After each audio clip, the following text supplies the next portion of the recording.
and how we transition from a historic economic recovery to a stable, steady growth and lower inflation without letting go of all the historic gains we made over the last 18 months. But before we get started, I want to say two things about the GDP report we received this morning. First, it's important to start with what we know before this morning's report. Our job market remains historically strong. Our economy created more than 9 million jobs since I came to office, in no small part because of the people on this stage. Our economy created more than 1 million jobs in the second quarter, the same period as today's GDP report covers. And our unemployment rate is 3.6%, near a record historic low. Secondly, households and businesses, the engines of our economy, continue to move forward. Just this past week, SK Group from Korea was here at the White House to announce $22 billion in new investment in semiconductors, advanced batteries, and electric vehicle chargers, and medical devices. That's on top of the $200 billion in clean energy investments in America from other businesses since we took office, all powering the strongest rebound in American manufacturing in 3 decades. Now, there's no doubt we expect growth to be slower than last year and the rapid clip we had. But that's consistent with the transition to a stable, steady growth and lower inflation. There's going to be a lot of chatter today on Wall Street and among pundits about whether we are in a recession. But if you look at our job market, consumer spending, business investment, we see signs of economic progress in the second quarter as well. And yesterday's Fed Chairman, the Fed Chairman Powell made it clear that he doesn't think the U.S. economy is currently in a recession. He said, quote, "There are too many areas of economic where the economy is performing too well." I said too well, T-O-O, too well. He pointed to the labor market as an example. The best thing we can do right now is put our economy in a better position to make the transition to stable, steady growth for Congress to, steady, stable growth is for Congress to act. That's the best thing we can do. They're voting right now, as I said. I applaud the bipartisan effort to get the CHIPS Act to my desk to sign into law, which would advance our nation's competitiveness and technological edge by boosting our domestic semiconductor production and manufacturing. Another thing that Congress should do is to pass the Inflation Reduction Act to lower prescription drug costs, which would reduce the deficit, I might add, and help ease inflationary pressures and ensure that 13 million Americans can continue to save an average of $800 per year in their health care premiums. Both of these bills are going to help the economy continue to grow, bring down inflation, and make sure we aren't giving up on all the significant progress we made in the last year. I'm going to stop there and begin the meeting. But thanks to the CEOs for joining me. And let me start with you, Brian, and thanks for taking all my phone calls, pal. At the Bank of America, I want to ask you a question. Your bank serves many Americans across the country. What are you seeing right now in terms of financial health of your consumers? What's the bank records tell you about the financial health? Well, thank you, Mr. President. It's good to see you recovering. So at Bank of America, we have 60 million consumers and 35 million core checking accounts for Americans. And so the couple key points. Number one, they're spending more money. Through the first 25 days of July 2022, they've spent 10% more than they spent in July of 2021, the first 25 days. And that's consistent with what we saw in the whole second quarter and earlier this year. The second key point, I'd say, Mr. President, is their balances are much higher than they were in the pandemic. And so if you look at people of sort of $100,000 income families in our client base, you'll see that their balances go from 3 to 5 to 7 times more than they were in the pandemic. And by the way, they have grown in the month of July versus June so far, which is good news. So they have some money in their accounts still to help them through as the economy resets and settles in. The third thing is on their borrowing. Our credit statistics are better than they ever been, much better than 19, which was a pretty good credit year for banks. So delinquencies are low. They haven't gone up in the month of July. There's lots of credit availability for our customers, and their ability to borrow no home equity lines or their credit cards. Obviously, the most rate-sensitive parts of the economy due to what the Fed is trying to achieve and slowing down the economy and getting on more sound footing. Mortgages and car loans and things like that have slowed down, but that's an intended outcome. And so even in accounts, you can also see that they're receiving paychecks because we can see that, recurring payments, so that's good. So the consumer's on good spending, as the balance is borrowing, and then the question is what they're spending on, and travel and experiences versus goods. They bought everything they could. They bought a lot of stuff when they were cooped up at home. They're now out traveling and experiencing the world due to the vaccines and the condition of the COVID pandemic. But unfortunately, as you noted earlier in your comments, they've had to spend more on gas. But the good news is, if you look at June versus July, the year-over-year growth has gone from a 40+% growth rate in spending on gas to 30%. So it's starting to come down as you've seen the price of oil stabilize. Then the last thing I'd add is just what's on their mind when we talk to them, the same things you read about in the paper. They're worried about inflation because prices go up. They're worried about rent increases because half the consumers in America don't have a mortgage, so they're renting or paying on a monthly basis. And they're worried about, frankly, a lot of our consumers are saving, putting money in the market, and when market's down. The good news is it seems that we've stabilized on those matters and we go forward. So right now they're doing what we want them to do, which is being employed. Some of the stress is in the system. There's no discounting that, and we're trying to help all those customers through the stress. But that stress has been mitigated by the work that your administration, prior administrations did to help people through the pandemic, and also just the strong employment that you spoke about. Well, Brian, thanks a lot. I really do appreciate and thanks for always being available for your input. I appreciate it a great deal. And now I have a question for the CEO of Marriott, who is very disappointed to hear they're investing in travel now. It's a great concern to Tony. Tony, the travel and hospitality industry is experiencing, it did experience tremendous hardship during the pandemic. But the recovery now is experiencing is a very different experience. Things look really up for your industry right now. And how would you describe the industry today? And how do you see the path of demand through the end of the year? I know nothing's guaranteed, but what's your sense? Well, thank you, Mr. President, for the invitation today. I think what we've learned over the last couple of quarters is really the resilience of travel. And when we look at our forward booking data, we see real evidence of that resilience. And what's interesting, we think about our business through three demand segments: leisure, business travel, and group.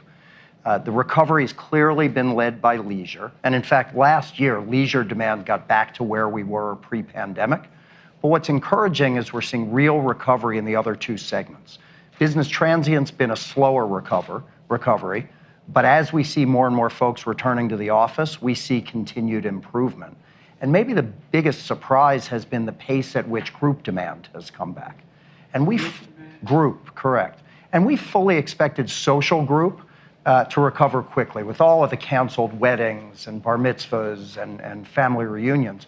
But now we're seeing strong and consistent recovery in business group travel as well. So quite encouraging. We get lots of questions about what's driving this recovery in the face of rising interest rates, high inflation environment, fuel prices, and the like. But I think there's a series of factors. You and Brian both touched on one, which is the elevated savings rates we see across the country. There continues to be deep pent-up demand as a result of the pandemic.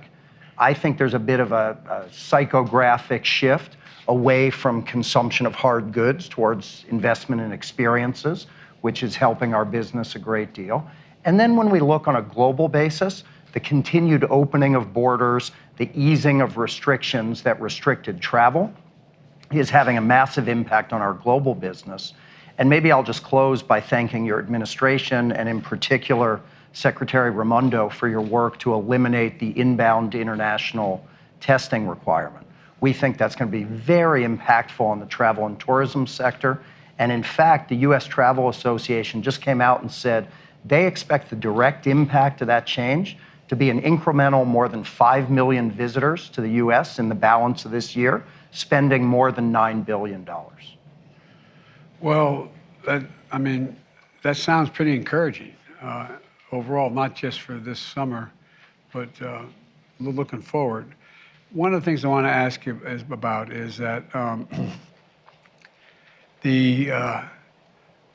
obviously the pandemic had a profound negative impact. But right now, as I look out there, and I've traveled around the world a lot of late, going to various conferences, there seems to be a willingness or an inclination for business to travel more. Instead of everybody sitting and Zooming everything, it seems to me in-person movement of personnel in businesses around the country, and I see it more around the world, quite frankly, seems to be on the up. Is that accurate, or is that just a perception? President, and in fact, we see two principal drivers.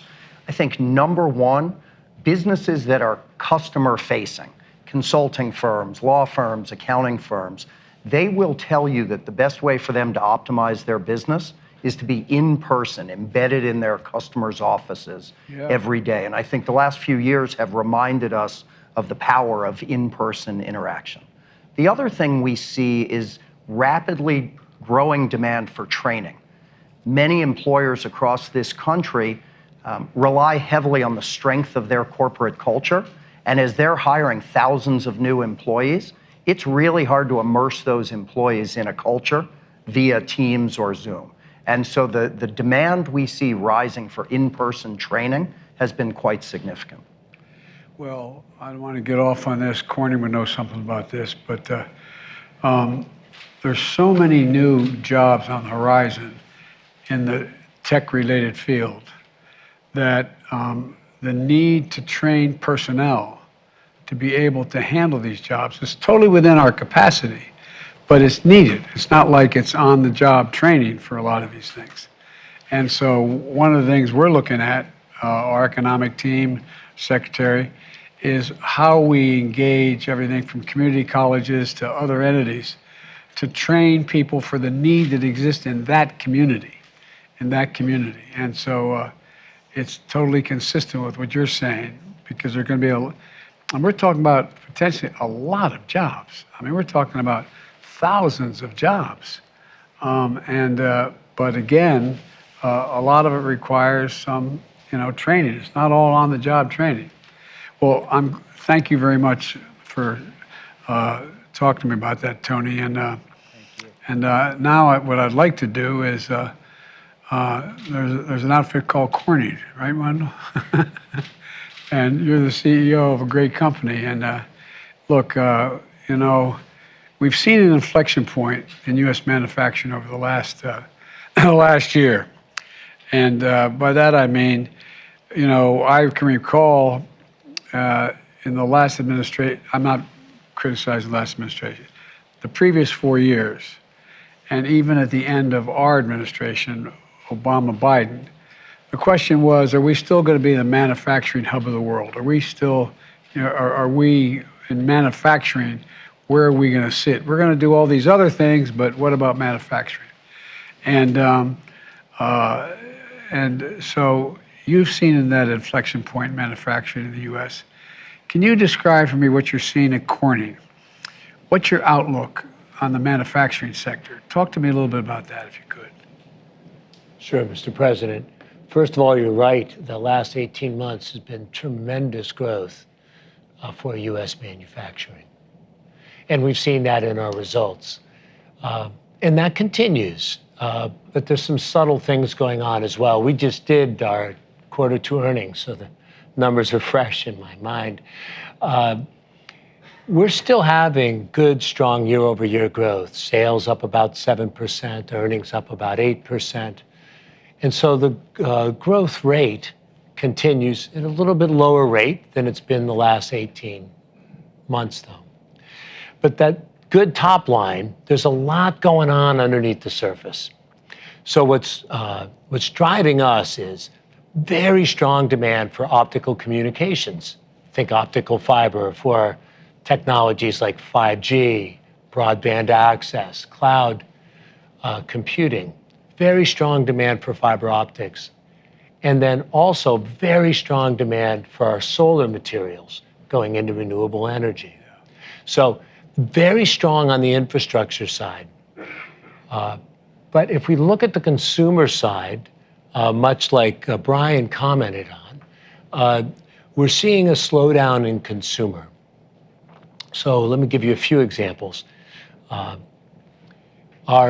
We have customers who make liquid crystal displays, so think about televisions, notebooks. At this point in time, our customers are running their capacity at the lowest levels they have since the financial crisis. So panel maker utilization is down tremendously. Now, a big part of that is that build of inventory in anticipation of demand, right? But also the demand signal is not strong from the retail side for that good. So that's very low levels. Think smartphones. Smartphones in Q2 were down about 11% year over year. So pretty strongly.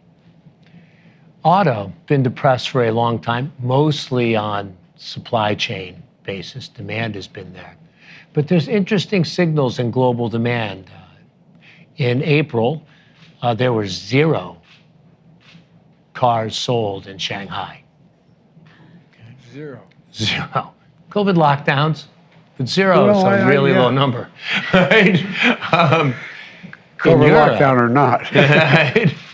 In Europe, in June, we had the lowest number of new car registrations that we've seen since 1996. So we're a global player, so it's the whole global economy, so it's harder for us to, pick on what is in the US, Europe, Asia.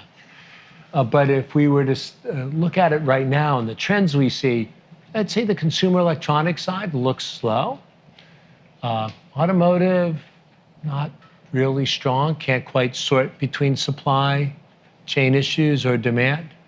And as we look forward, we'd say the overall trends, that's what we're counting on continuing. Super strong demand in optical communications and solar. And as we now work with Secretary Raimondo on connecting the unconnected next year, that will continue and strong and will expand to meet that. Solar demand we see going forward unabated and will also expand in that. But consumer seems soft to us. Well, one of the things that my father was in the automobile business his whole life, ran a major dealership, a General Motors dealership.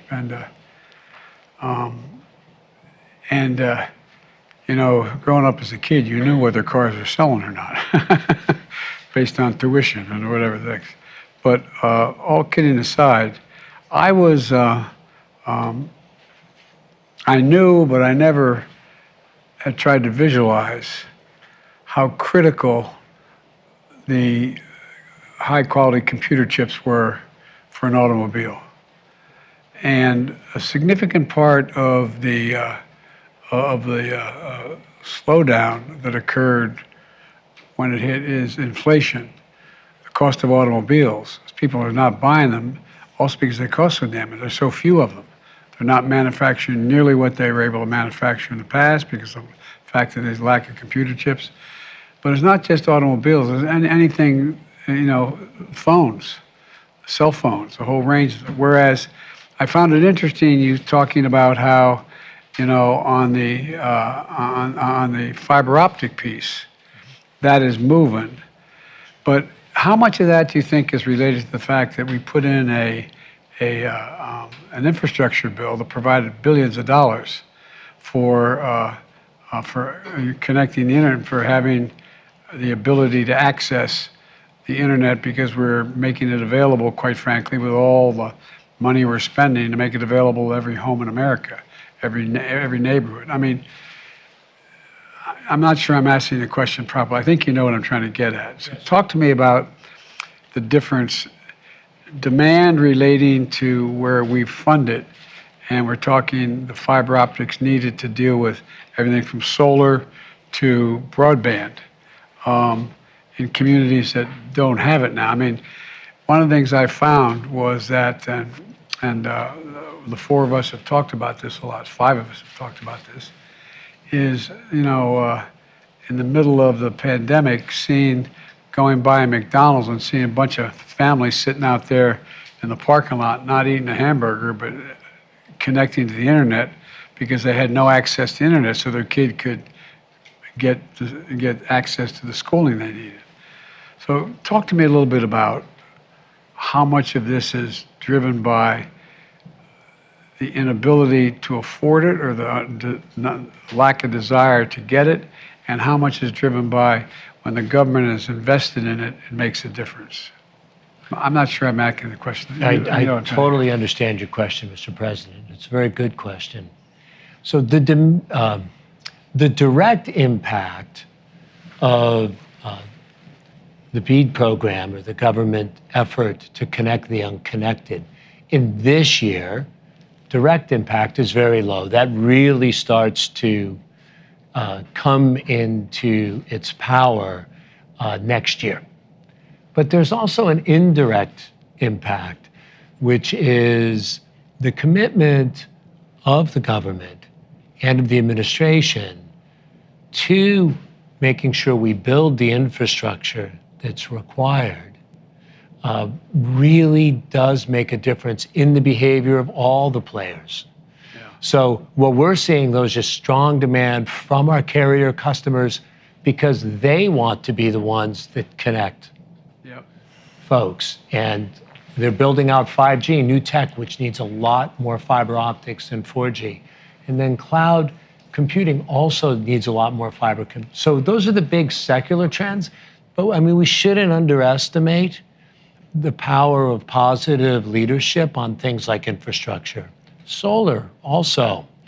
You're in the midst of passing a significant bill as we speak, hopefully, right? But if that goes through, you can expect that to trigger not just the direct government piece, but by providing that leadership, others will come in with much more serious money, right, to be able to magnify it. So it's hard to answer your question. It's a great question, but it's a very subtle effect. Well, I think you've answered it, because one of the things the Secretary has talked about is that when the government's in on something that everyone acknowledges is useful and needed, like, the fiber optic change, then everybody goes, well, maybe you're trying to tell me something, huh?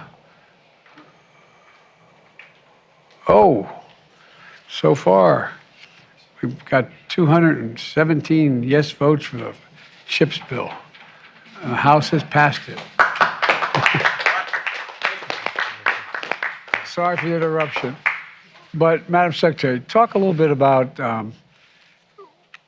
what private sector attitudes change, if they do, if the United States or the government is taking a risk and a chance on betting on by putting their dollars where their money where their mouth is in terms of what needs to be done.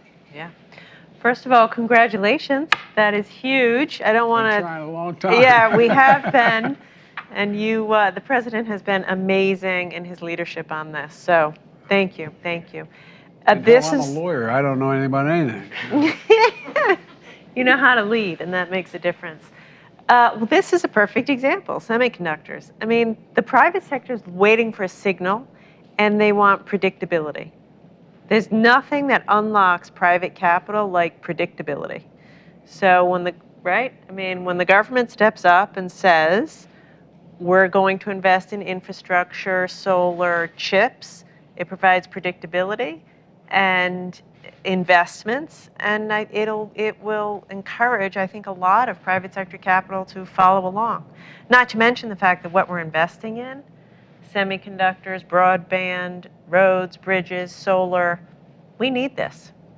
We need this to compete, as we talk about. So I think it's very significant.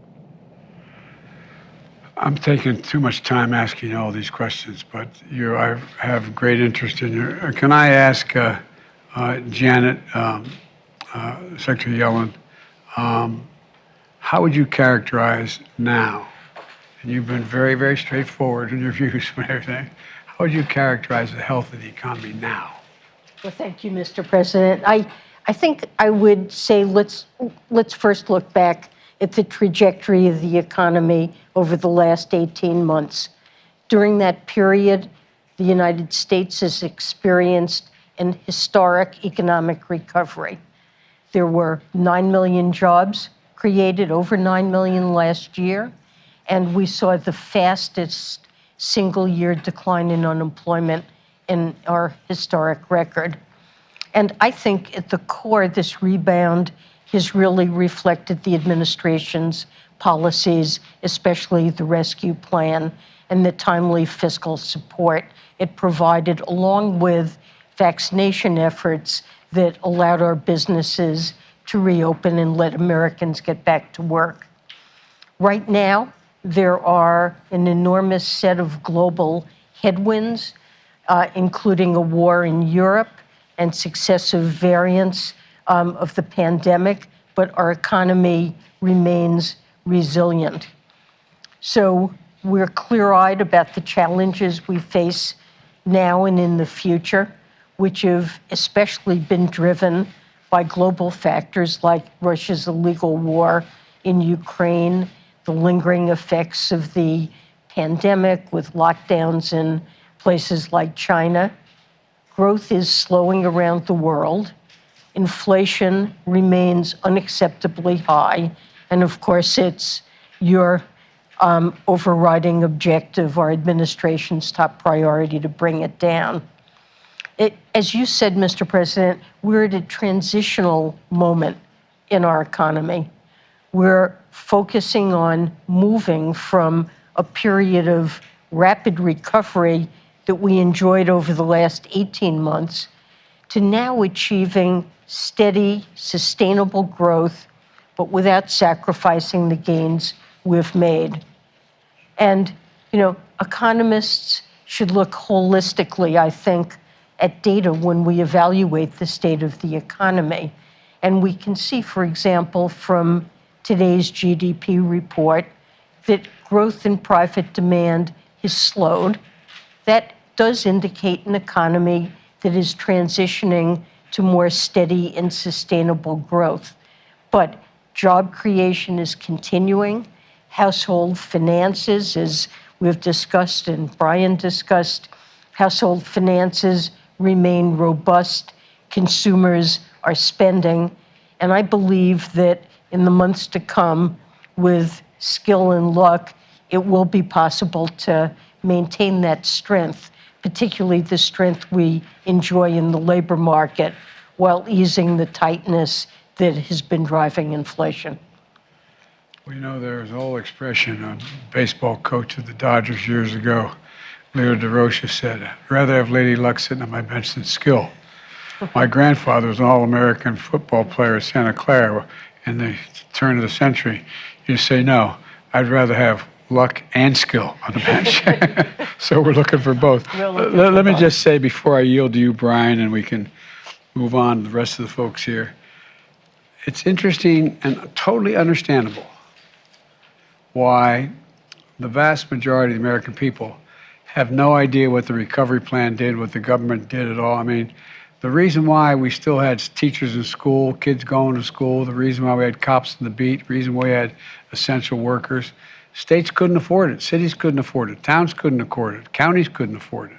So we came up with this rescue plan and gave them billions of dollars to keep the economy in their cities and towns and states moving. And one of the things I fully understand it, like I said, I was raised in one of those households where when the price of a gallon of gasoline went up, it was a topic of discussion around the kitchen table. We weren't poor. We were just a typical middle-class family in a 3-bedroom house with 4 kids and a grandpa. But all kidding aside, we lived fine. But it mattered. It mattered whether the price of gasoline went up. One of the things that I find is I look at, and I take it very seriously, the confidence level of the American people in the economy, and they're so down, and they're looking. There's reason to be down, but I started thinking about it, and Brian and you and I talked about it just a little bit. The first year we were able to, with the rescue plan, we were able to send them a check for $8,000. I mean, a check. One, beyond that, by the way, there's more than that. But if you're making $120,000 and you get a check for $8,000, that's a lot of money. And so it helped save a lot of people in terms of getting thrown out of their homes and rental housing and a whole range of things. But I started thinking about it, just as a, somebody who's raised a middle-class kid. One year, even though you didn't have the job you have now, even though you didn't get a raise that year, the difference between having a job, having a 5% raise or whatever, 3, 5, 7, whatever it happens to be, in the face of inflation, price of the pump, although that's down every day so far, but it's like, whoa, I feel worse off. But then again, I didn't get a check for $8,000 from the government. They just, among other things. Does that make any sense to anybody, or is it just me? Well, it really makes a huge difference, Mr. President, because, as you said, it kept food on the table, helped people take care of their kids, especially at a time when many were out of school and it was hard to work. And the spending it generated put people back to work. And, as I mentioned, we've seen the biggest stretch of job creation that got America back to work. And we need to bring down inflation, but we need to preserve the success that plan achieved in the labor market. I know you're all busy as the devil, especially the folks who haven't had a chance to speak yet. I'm sorry I have so many questions, but I have great respect for your collective judgment here. Brian, I'm yielding to you. I'm going to shush up. We're going to transition here and move the press out. But I think on the point that you just made is one of the things that Brian Moynihan said was household balance sheets. Part of the reason why household balance sheets have held up the way that they have, and you mentioned the word resilience too, part of the reason why household balance sheets have held up the way that they have through a lot of uncertainty.